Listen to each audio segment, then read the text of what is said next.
Assalamualaikum warahmatullahi wabarakatuh. Selamat pagi dan salam sejahtera Bapak Ibu semua. Apa kabar hari ini semuanya? Ya, semoga selalu dalam keadaan sehat dan senantiasa dalam lindungan Allah Subhanahu wa taala. Kita syukur karena kita panjatkan kepada Allah Subhanahu wa taala di mana pada hari ini kita bisa berkumpul dalam kegiatan diseminasi budaya positif oleh Ibu Lina Lindiani SPD. Juga sholawat dan salam marilah kita semoga selamanya tercurahkan kepada Nabi besar kita Nabi Muhammad Shallallahu Alaihi Wasallam, kepada keluarganya, sahabatnya hingga umatnya akhir zaman. Amin Allahumma amin. Di tengah-tengah kita sudah hadir Ibu Lina Lindiani SPD, yaitu calon guru penggerak angkatan 6 di SMK Negeri Puspahnya. Dan izin Bapak dan Ibu, pada hari ini saya yang akan membantu kegiatan diseminasi pada hari ini.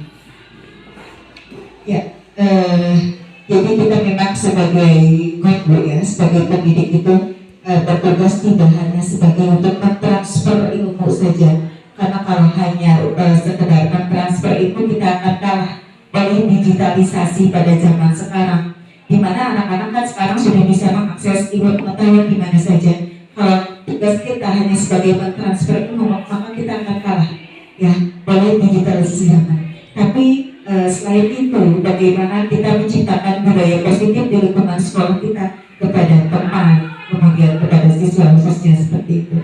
Nah, dan sudah hadir Ibu Lina Lindiani SPD yang akan menyampaikan, yang akan membahas ya, mengupas tentang budaya positif, bagaimana yang harus seharusnya di lingkungan sekolah itu. Dengan tidak mengurangi rasa hormat kepada Ibu Lina Lindiani SPD, silakan untuk memaparkan materi tentang budaya positif. Bismillahirrahmanirrahim. Assalamualaikum warahmatullahi wabarakatuh. Waalaikumsalam warahmatullahi wabarakatuh. Saya ucapkan terima kasih kepada Ibu Nuri selaku moderator dalam acara ini yang telah memberikan kesempatan kepada saya untuk bisa menyampaikan diseminasi budaya positif. Tak lupa saya ucapkan terima kasih kepada Ibu Bapak yang telah hadir di acara ini, bisa meluangkan waktu. Saya mengucapkan banyak-banyak terima kasih. Di sini saya akan menyampaikan apa yang saya pelajari di pendidikan guru penggerak ini. Mudah-mudahan apa yang saya nanti sampaikan bisa menjadi motivasi Bapak Ibu untuk mengikuti belajar saya dalam pendidikan guru penggerak ini. Baiklah Bapak Ibu, di sini sebelum penyampaian materi ada pertanyaan pematih yang ingin saya sampaikan.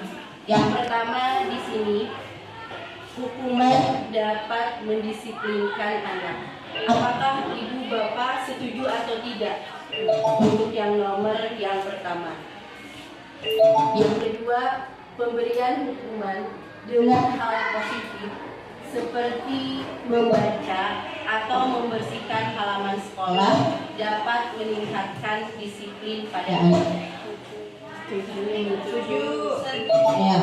Yang ketiga, memberikan penghargaan dapat meningkatkan motivasi belajar bagi Sangat anak. setuju. Tidak setuju. Ya, baiklah. Selanjutnya yang akan dipelajari, yang saya akan sampaikan dalam topik ini.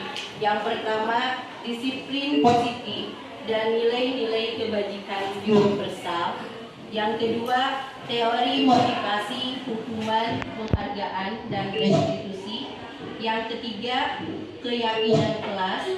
Yang keempat, kebutuhan dasar manusia dan dunia berkualitas.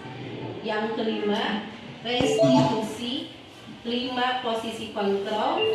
Yang keenam, restitusi segitiga restitusi. Baiklah Bapak Ibu, sebelum kepada materi, silakan sekarang Bapak Ibu menggenggam tangannya masing-masing. Bisa menuliskan secari kertas dan disimpan di genggam tangannya masing-masing. Bisa Ibu menuliskan apa saja yang ingin Ibu pertahankan dalam diri Ibu Bapak masing-masing.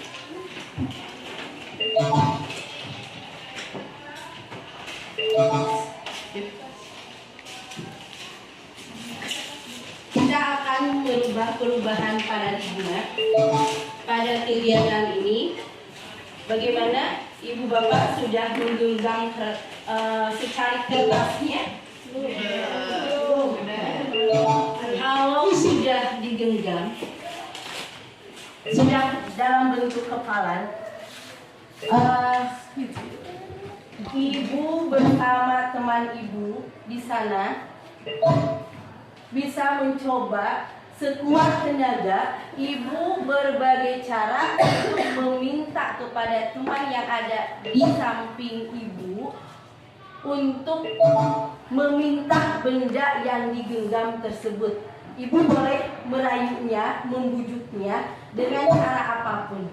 Apakah teman Ibu itu bisa membukanya, bisa kena rujukan Ibu atau tidak? Apakah teman Ibu tetap gugup menggenggamnya?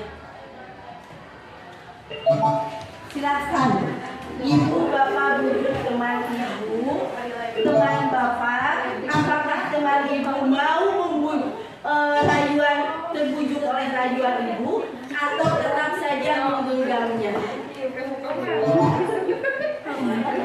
Nah, bagaimana? Sudah, Ibu Bapak? Sudah. Nah, kalau sudah dapat.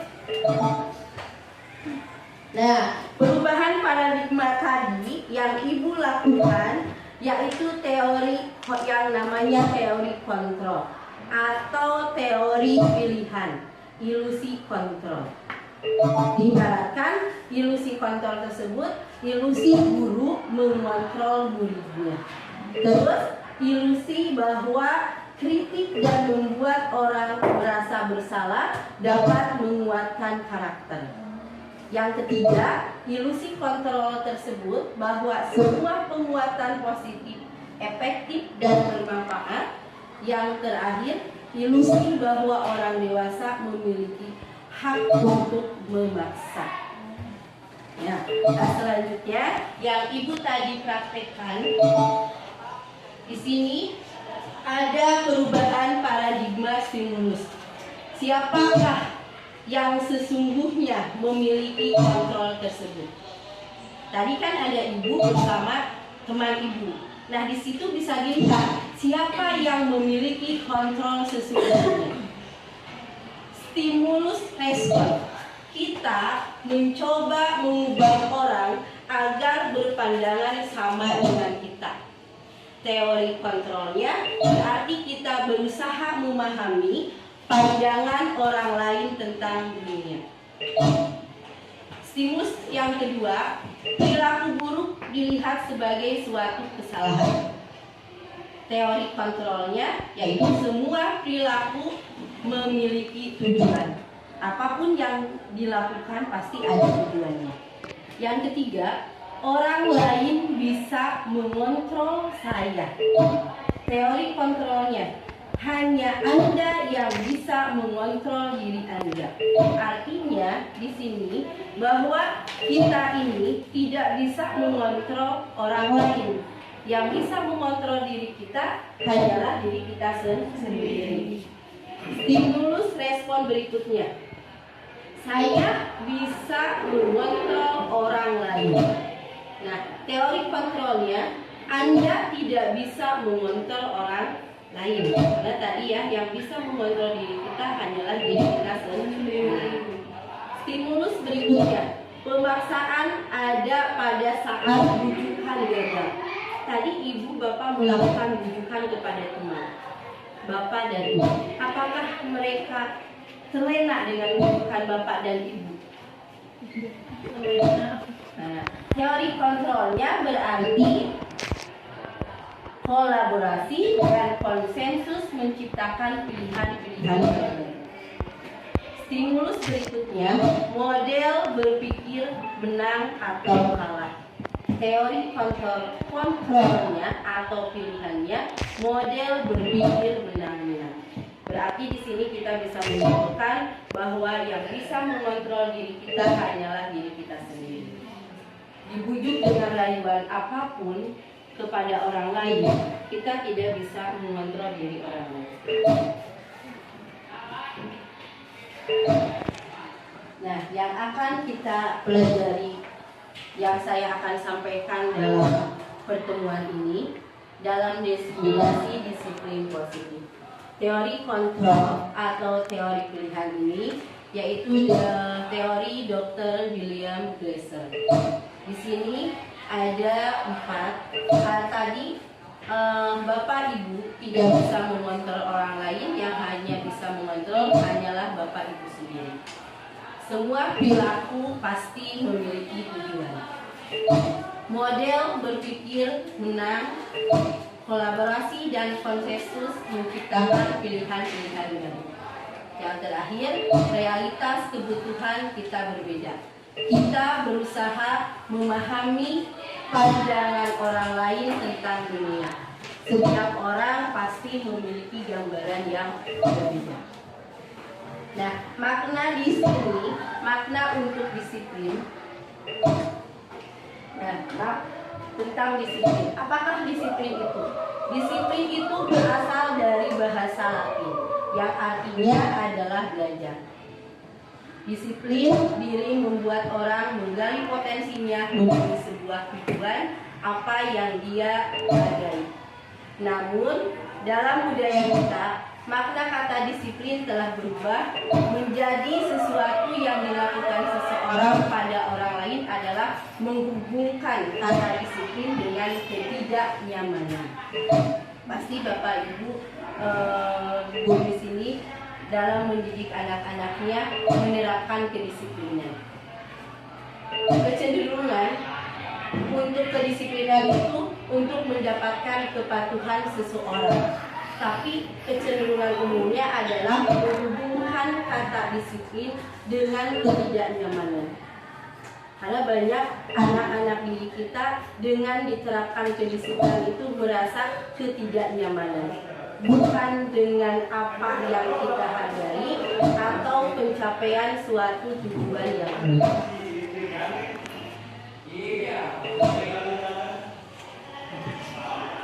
Untuk nilai-nilai kebajikan universalnya, di sini sifat-sifat positif manusia merupakan tujuan mulia yang ingin dicapai setiap individu.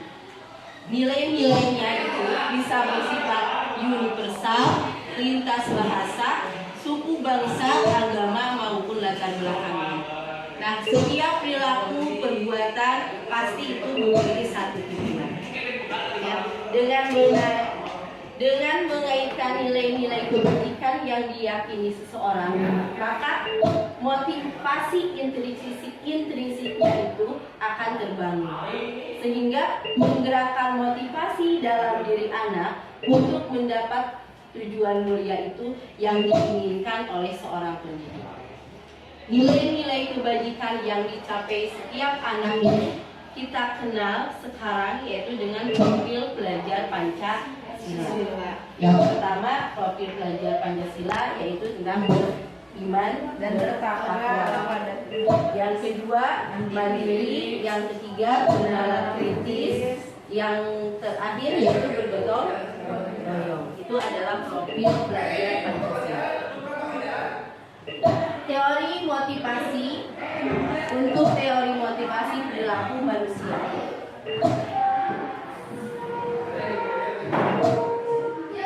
yang pertama, teori motivasinya untuk menghindarkan ketidaknyamanan. Nah, berarti itu adalah hukuman. Apa yang akan terjadi apabila saya melakukannya? Berarti itu adalah hukuman. Yang kedua, untuk mendapatkan imbalan dari orang lain atau institusi.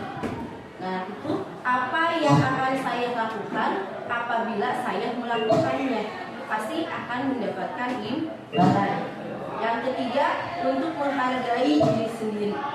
Saya akan menjadi orang yang seperti apa bila saya melakukannya. Baiklah Bapak Ibu, sekarang Bapak Ibu bisa menjawab pertanyaan-pertanyaan di sini. Nah, di sini ada beberapa pertanyaan. Silakan Bapak Ibu jawab. Mencatat 100 kali di dalam buku kalimat.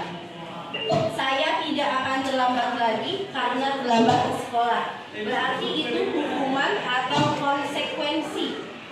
Mencatat 100 kali dalam buku kalimat. Hukuman. Terus yang pertanyaan yang kedua. Lari mengelilingi lapangan basket 2 kali karena terlambat. Itu hukuman atau konsekuensi. Ya. Murid diminta untuk push up 15 kali karena tidak menggunakan masker di sekolah. Hukuman. Menggantikan kertas tugas teman yang telah dicoret-coret. Konsekuensi. Membersihkan tumpahan air di meja tulis karena tersenggol pada saat belajar. Konsekuensi. Murid disuruh untuk mengenakan sepatu seharian di sekolah karena tidak menggunakan sepatu hitam. Hukuman. Hukuman. Iya. Lari mengelilingi lapangan basket 2 kali karena terlambat 10 menit untuk pelajaran PJOK. Konsekuensi. Konsekuensi atau hukuman? Konsekuensi. Nah, ada yang menjawab hukuman, ada juga yang menjawab konsekuensi. Baiklah, sekarang kita lihat tadi jawaban-jawaban yang Bapak Ibu lakukan. Nah, tadi yang pertama mencatat 100 kali dalam buku kalimat. Berarti itu adalah hukuman. Terus murid diminta untuk push up 15 kali karena tidak menggunakan masker. Berarti itu hukuman. Menggantikan kertas tugas teman yang telah dicoret-coret. Berarti konsekuensi. Membersihkan tumpahan air di meja tulis karena tersenggol pada saat belajar. Ya, konsekuensi. Terus murid disuruh untuk mengenakan sepatu seharian di sekolah karena tidak mengenakan sepatu hitam. Hukuman. Lari mengelilingi lapangan basket. Tadi konsekuensi. Jadi bukan hukuman tapi konsekuensi. Nah, sekarang apa sih perbedaannya hukuman dan konsekuensi? Ini perbedaannya. Kalau hukuman sesuatu yang menyakitkan tapi harus terjadi. Kalau konsekuensi mah sesuatu yang harus terjadi tetapi tidak menyakitkan karena itu konsekuensi yang harus diterima. Membuat anak sakit fisik maupun hati jangka waktu yang lama. Misalnya tadi lari mengelilingi 100 kali, berarti itu membuat fisik anak maupun hati anak itu tersakiti. Kalau konsekuensi membuat anak merasa tidak nyaman dalam jangka waktu pendek. Anak membenci kedisiplinan. Nah, pasti setiap anak kalau diberikan kedisiplinan banyak yang membencinya. Kalau untuk konsekuensi, si anak itu akan menghargai kedisiplinan tersebut. Hukuman, kalau hukuman itu berupa paksaan. Kalau konsekuensi, stimulus tanggapan. Hukuman mendorong anak menyakiti diri sendiri. Kalau untuk konsekuensi, mendorong anak agar mudah menyesuaikan diri. Konsep diri yang buruk. Kalau hukuman, untuk konsekuensi, konsep diri yang baik.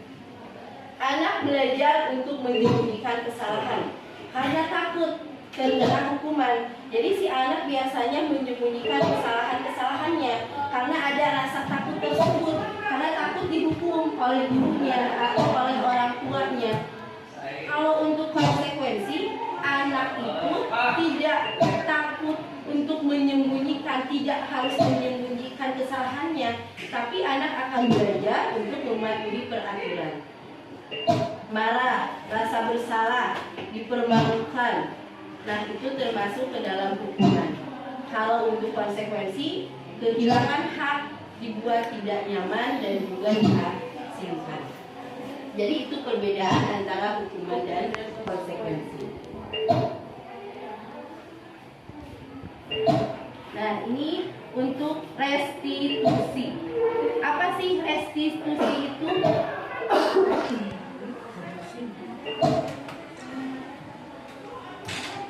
Restitusi adalah proses menciptakan kondisi bagi murid untuk memperbaiki kesalahan mereka, sehingga mereka bisa kembali pada kelompok mereka dengan karakter yang lebih kuat.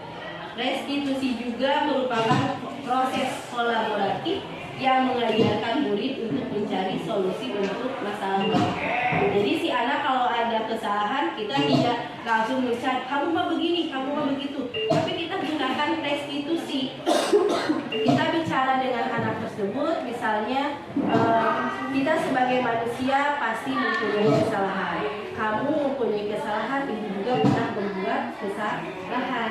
Tapi kita bukan untuk mencari kesalahan tersebut, tapi kita akan mencari solusi dari permasalahan tersebut. Nah, itu yang dinamakan dengan restitusi. Jadi si anak itu tidak langsung oleh kita disalahkan, tapi dibicarakan bersama-sama, bukan untuk mencari kesalahannya, tapi mencari solusi untuk memperbaiki kesalahan tersebut.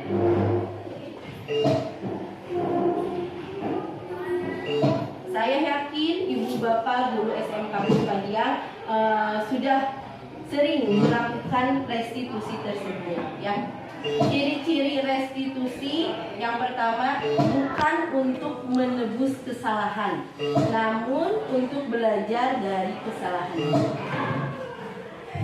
Yang kedua, ciri restitusi tersebut memperbaiki hubungan. Yang ketiga, tawaran, bukan paksaan. Jadi menawarkan kepada anak. Nah, kalau misalkan anak tersebut sudah melakukan kesalahan, menawarkan apa yang akan kamu lakukan untuk memperbaiki kesalahan tersebut. Dilakukan penawaran. Yang keempat, ciri dari restitusi, menuntun untuk melihat ke dalam diri. Yang kelima, cirinya mencari kebutuhan dasar yang mendasari tindakan. Yang keenam, restitusi diri adalah cara yang paling baik. Yang ketujuh, restitusi fokus pada karakter, bukan tindakan. Restitusi fokus pada solusi untuk mencari masalahnya, untuk mencari penyelesaiannya, bukan mencari masalahnya.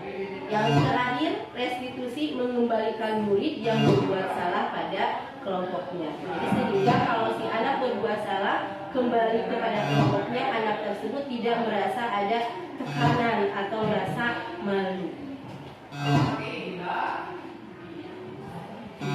Nah, yang akan kita pelajari yang ketiga yaitu mengenai keyakinan kelas. Mengapa tidak peraturan saja, harus keyakinan? Nah, mengapa kita memiliki peraturan harus menggunakan helm bila mengendarai kendaraan roda 2? Itu kan keyakinan kita sama peraturan juga kan?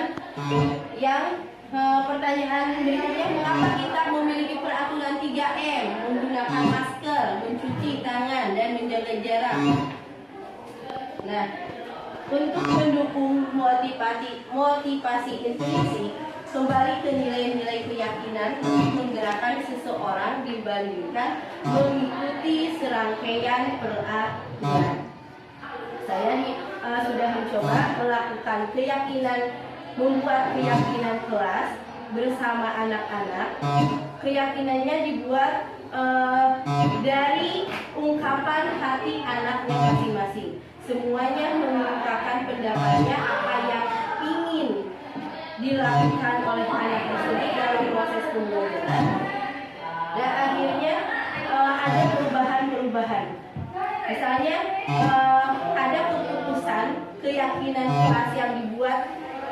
hanya oleh guru saja, tapi sama semuanya warga yang ada di kelas tersebut. Saya yang pertama bersama anak kelas 12 TKD 1 dan 2 membuat keyakinan yang pertama, minimal masuk ke kelas itu terlambatnya 10 menit, ada jeda. Dan yang biasanya berleha-leha untuk masuk apalagi sudah istirahat, karena sudah membuat keyakinan kelas, terus ada konsekuensinya. Jadi si anak itu yang tadinya berleha-leha sebelum 10 menit mereka sudah berada di kelas, termasuk gurunya pun juga sama. Jadi membuat kesepakatan keyakinan dilakukan bukan berlaku untuk anak saja, tetapi untuk gurunya sendiri. Jadi si anak yang tadinya berleha-leha atau tidak mengerjakan tugas, si anak dengan adanya keyakinan bersama mempunyai rasa tanggung jawab, sehingga tidak lagi melakukan hal-hal yang dibuat keyakinan bersama. Nah, budaya positif di sini ada lingkungan yang positif, keyakinan kelas, juga peraturan kelas.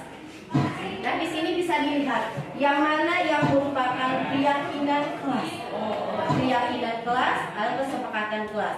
Datang tepat waktu, mengucapkan salam, menjaga kebersihan sekolah, berdoa sebelum dan sesudah kegiatan. Nah, itu kesepakatan kelas di sini. Kami guru dan murid yang saling menyayangi, kami murid yang semangat belajar,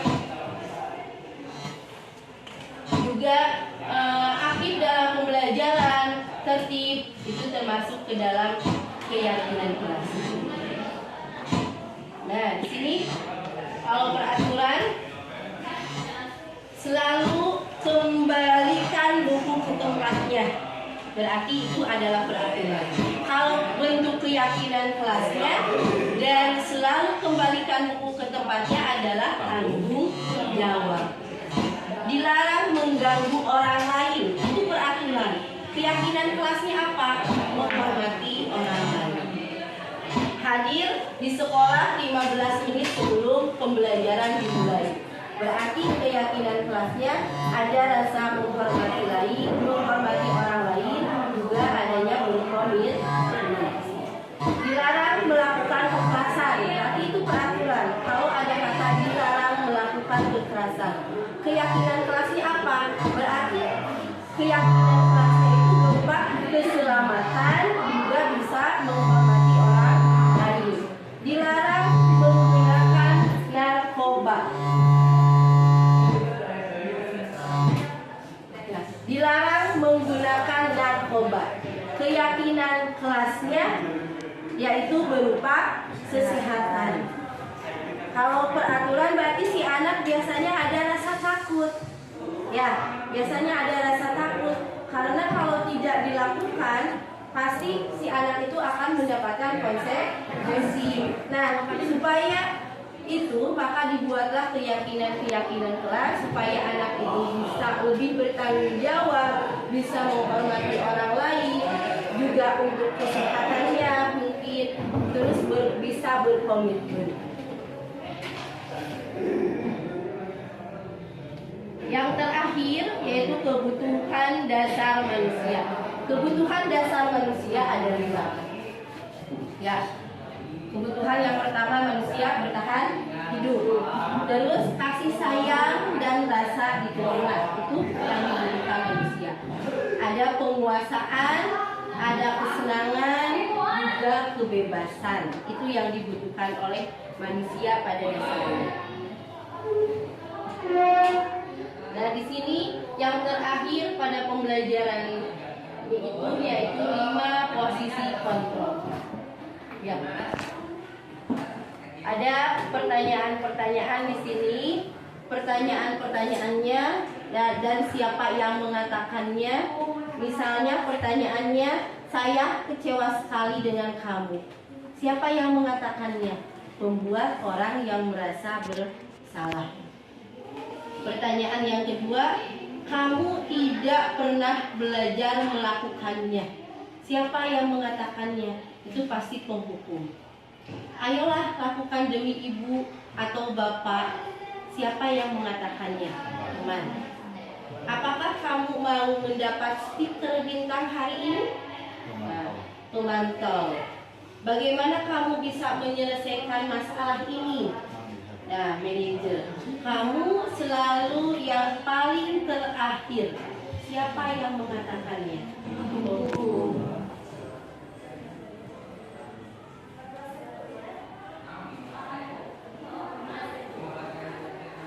Nah, ini peraturan pemantau konsekuensi atau hadiah. Ada nilai-nilai manajer bisa memperbaiki. Yang terakhir yaitu segitiga restitusi. Yang tadi restitusi itu untuk membuat anak merasa gagal karena berbuat salah menjadi positif terhadap dirinya. Jadi guru itu berkata berbuat salah itu hal yang manusiawi.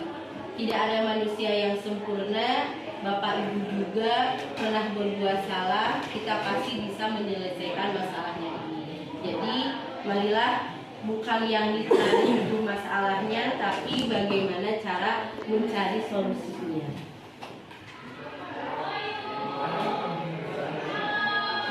Nah, yang kedua bisa membantu murid mengenali basic kebutuhan dasarnya yang ingin dipenuhi ketika melakukan kesalahan itu.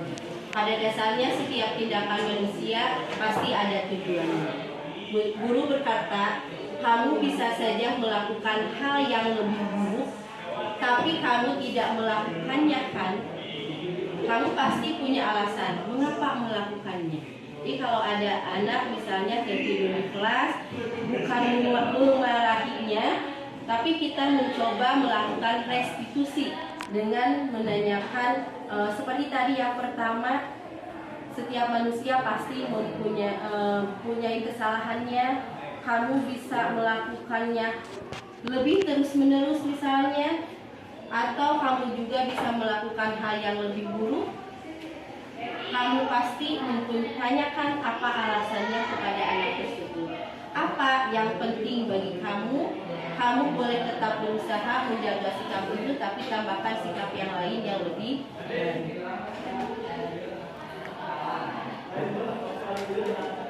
Nah, ini untuk menanyakan keyakinan, anak bisa melihat kesalahan yang dihubungkan dengan norma sosial, misalnya, dan nilai-nilai yang mendasari manusia yang berinteraksi dengan orang lain.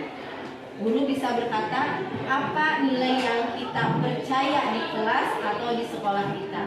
Nilai universal apa yang telah kita sepakati? Ingat misalnya keyakinan kelas A. Masih ingat keyakinan kelas yang kita sepakati? Kalau pembelajaran misalnya kita itu harus bagaimana? Jadi diingatkan kembali keyakinan-keyakinan yang telah disepakati bersama. Jadi si anak itu teringat kembali sehingga kesalahan yang diperbuatnya bisa diperbaiki lagi.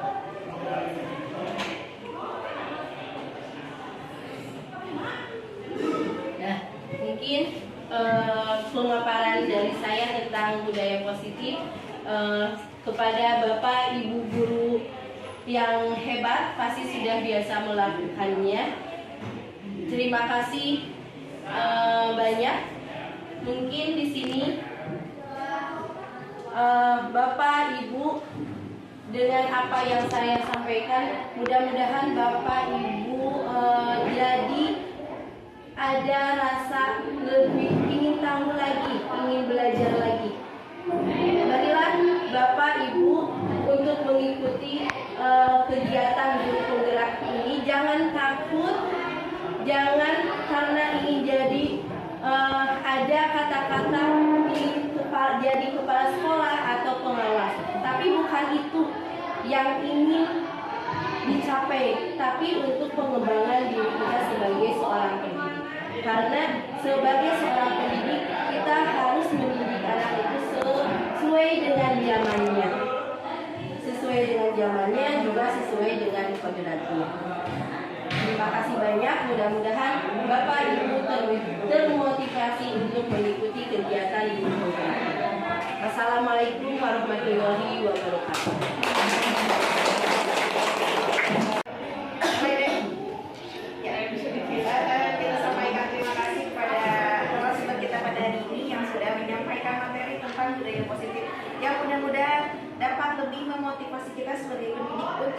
belajar lagi dan belajar lagi. Ya, sekali lagi beri tepuk yang meriah untuk kita semua Bapak Ibu saudara. Demikian pertemuan kita hari ini.